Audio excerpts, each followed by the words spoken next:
মই আছোঁ বৰ্তমান যোৰহাটৰ হোলোঙাপাৰাত, য'ত আছে মহাবীৰ লাচিতৰ মৈদাম। আৰু মহাবীৰ লাচিতৰ কথা ক'বই নালাগে, সকলোৱে জানে যে শৌৰ্যবীৰ্য তেওঁ যি আছিলে, তেওঁ মোগলক পৰাজিত কৰিছিলে নৰিয়া গাৰেৰে। আৰু সেই লাচিতক ইয়াতে সমাধিস্থ কৰা হৈছিলে যোৰহাটৰ হোলোঙাপাৰাত। আৰু লাচিত মৈদাম আছিলে কেৱল নামত আছিলে, কেৱল এটা লাচিতৰ মৈদামৰ স্থানত এটা প্ৰকাণ্ড ভেটি আছিলে। আৰু জহি খহি গৈছিলে কোনো এখন চৰকাৰে লাচিত এই বীৰজনাক আজি বিশ্ব প্ৰেক্ষাপটত, ভাৰতৰ প্ৰেক্ষাপটত উপস্থাপন কৰিবলৈ কোনেও চিন্তা কৰা নাছিলে।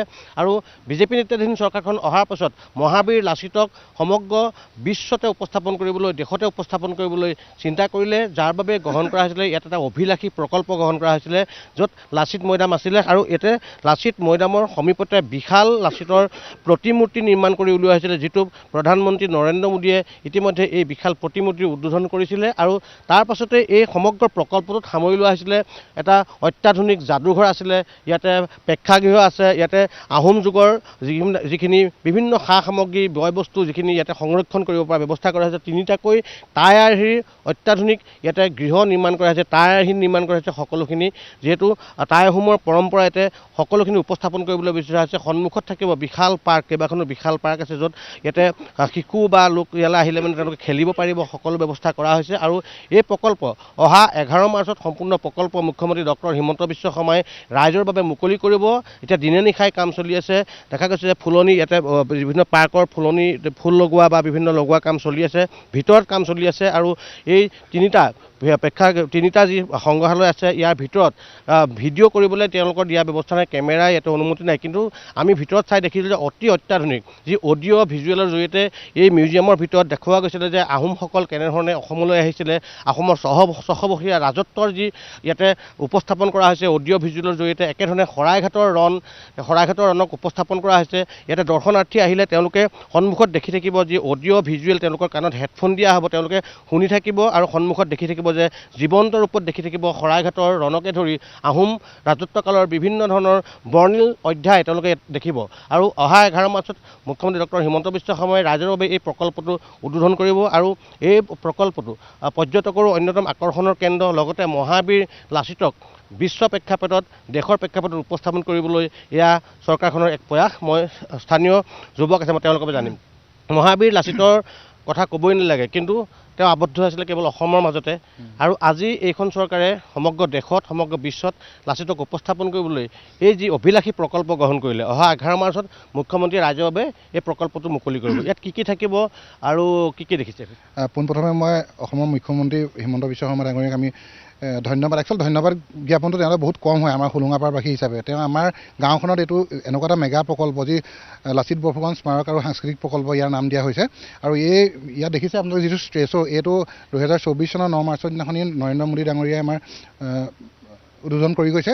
এতিয়া আমাৰ মাত্ৰ 3টা গৃহ দেখিছে টাই আৰ্হি যিকেইটা আমাৰ বিল্ডিং হৈ আছে।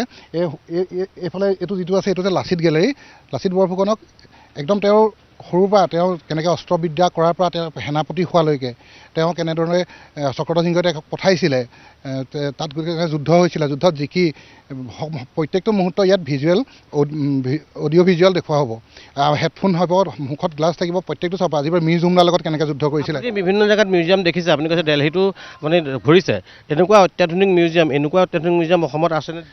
দিল্লীত মই এবাৰ যাওঁতে প্ৰধানমন্ত্ৰী যিটো জৱাহৰলাল নেহৰুৰ যিটো বাসগৃহ, তাত যিটো দেখিছিলোঁ, তাতকৈও কিন্তু অত্যাধুনিক দেখিছোঁ ইয়াত। মই এইটো দিল্লীতো দেখা নাই। মানে অসমত এইটো এনেকুৱা অত্যাধুনিক মিউজিয়াম নাই। এইটো হৈছে ইয়াৰ পাছতে এওঁলোকে বনাই থকা যিসকল আছে তেওঁলোক বাহিৰৰ হয়, তেখেতসকলে কৈছে ইয়াৰ পিছতো ভাৰতত যদি প্ৰকল্প হয় সেইটো হ'ব কেদাৰনাথত হ'ব। অসমৰ মুখ্যমন্ত্ৰীয়ে 11 মাৰ্চত এইটো ৰাইজৰ বাবে মুকলি কৰিব। এইটো মুকলি কৰাৰ লগে লগে সমগ্ৰ অঞ্চলটোৰ আৰ্থ সামাজিক উন্নয়নৰ কথা আহিলে, ইয়াতে যাতায়াত যোগাযোগ ইতিমধ্যে ধুনীয়া কৰা হৈছে। আৰু পৰ্যটকৰো অন্যতম আকৰ্ষণৰ কেন্দ্ৰ। আৰু লাচিত কোন বিশ্ব প্ৰেক্ষাপটত উপস্থাপন কৰা এক প্ৰয়াস। 400 বছৰীয়া জন্মজয়ন্তী বা হিমন্ত বিশ্ব শৰ্মা ডাঙৰীয়া লাগি আছে লাচিতক মানে বিশ্বত দৰবাৰত প্ৰতিষ্ঠা কৰিবৰ কাৰণে। তেওঁক মানে এনেকুৱা কোনো চৰকাৰে কৰা নাই। মই নিজে আহোম সন্তান, কিন্তু দুখনকৈ আহোমৰ চৰকাৰ আছিলে, হিতেশ্বৰ শইকীয়া ডাঙৰীয়া, তৰুণ গগৈ ডাঙৰীয়া, তেওঁলোকে ভালকৈ মৈদাম চাবলৈ নাহিলে। খুব দুখৰ কথা, জহি খহি গৈছিলে। মাত্ৰ হিমন্ত বিশ্ব শৰ্মা ডাঙৰীয়াই 2021 চনত শাসনভাৰ লোৱাৰ পাছত মাত্ৰ আমি এবাৰ ৰিকুৱেষ্ট কৰিছিলোঁ এয়াৰপৰ্টত। মোৰ এতিয়াও মনত আছে, মই আছিলোঁ, আমাৰ যোৰহাটৰ স্থানীয় যুৱক সিদ্ধাংকুৰ বৰুৱা আছিলে, তেখেতে মই এবাৰ মাত্ৰ কলতে মই যাম দে বুলি কোৱাৰ পিছতে আহি এই পদক্ষেপ ল'লে। ইমান দিন গ'ল 600 বছৰীয়া আহোমৰ ৰাজত্ব এটা দীৰ্ঘ স্বৰ্ণীল অধ্যায়।